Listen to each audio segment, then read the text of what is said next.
When you're hanging out in online planning forums arguing about peak city design, you've certainly heard of the term walkable streets. Wait, what? You don't spend your life in the warm embrace of the city planning filter bubble?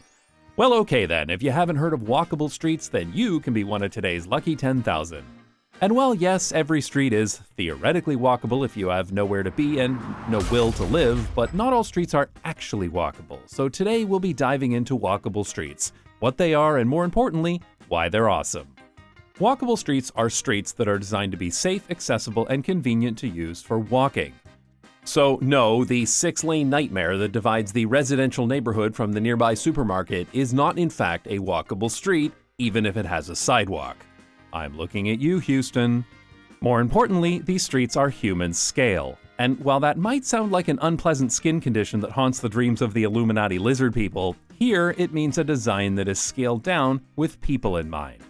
That means smaller buildings and storefront signs, fewer lanes, and slower road speeds. Compare that to car scale design, where everything is wide, massive, and makes you feel like you have to apologize for having feet and daring to use them. With more people walking around, there's also a stronger sense of community. While this does make it easier to run into people you want to see, unfortunately, it also means occasionally getting trapped in conversation by Agnes, who's going to tell you about her grandkids who've somehow achieved everything you've wanted to do by the age of 10. For the hopeless romantics out there, it also makes bumping into the love of your life a greater possibility. There's a reason why many rom-com meet-cutes take place on a busy sidewalk and not in the middle of rush hour on a 6-lane strode.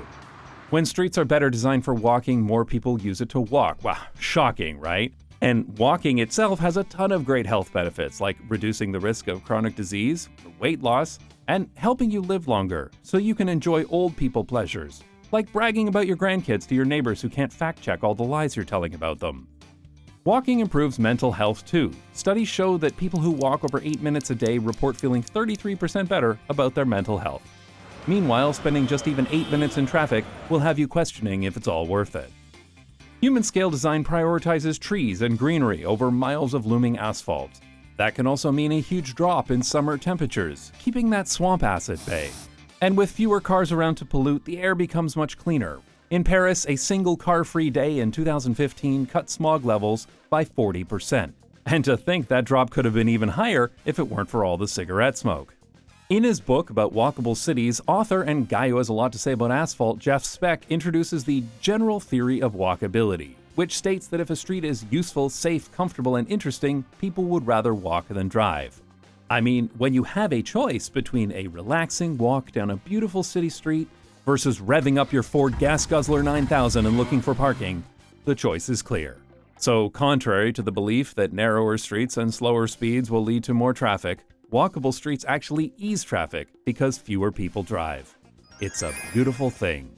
This also makes other transport alternatives like biking, public transport, or Segway easier to use.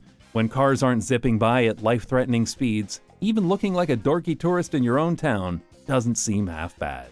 Turns out that walkers and bikers are also better for the local economy. Studies show that pedestrians spend up to 65% more than drivers.